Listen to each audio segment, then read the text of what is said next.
So over here, you can see that I have some calendars right here. And let's say I have a particular calendar file that I can import over here. In that case, what you can do is you can go around and click on Add Calendar. And what you can do is you can click on Upload from File. And once you do that, over here you can click on Browse, and then you can select out this particular calendar right here and press Open.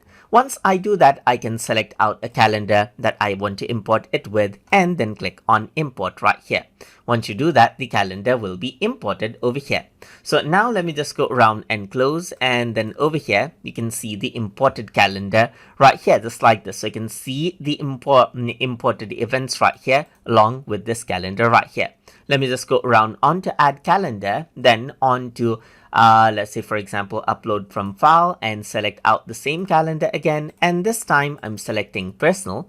And once I do that, the import is in progress, as you can see right here. And it says couldn't import because we have already imported out the calendar.